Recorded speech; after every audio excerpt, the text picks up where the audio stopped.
له افغانستان څخه د بهرنۍ ځواکونو د وتلو په تړاو د امریکا ولسمشر د پرله پسې څرګندونو په لړ کې ډونالډ ټرمپ یو ځل بیا له افغانستان څخه د ځواکونو پر ایستلو ټینګار کوي.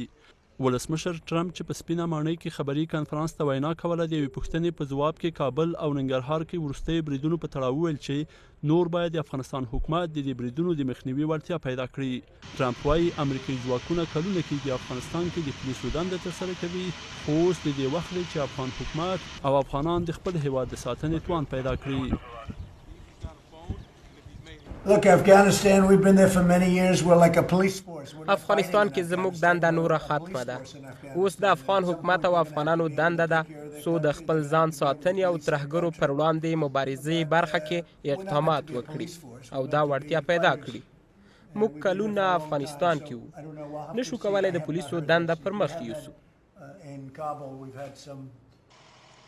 د امریکا ولسمشر له افغانستان څخه د خپلو ځواکونو پر وتلو ټینګار کوي او وایي چې امریکا په نړۍ کې تر ټولو پیاوړی پوځ لري، خو نشي کولی چې تر عمره افغانستان کې پاتې شي.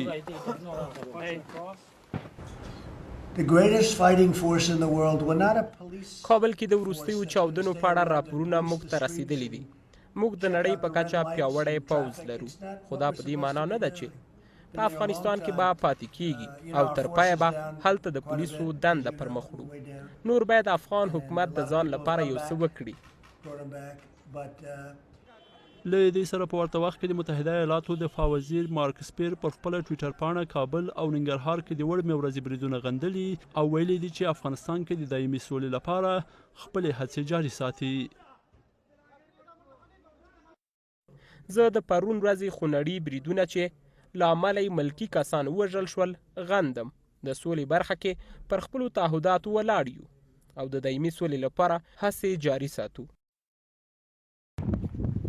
د امریکا ولسمشر داسې مهال د ترهګرۍ سره مبارزه نور د افغان حکومت دنده بولي چې ولسمشر غني د یو لیک له لارې له ولسمشر ټرمپ غوښتي وو څو له افغانستان څخه سرتیري ونه باسي.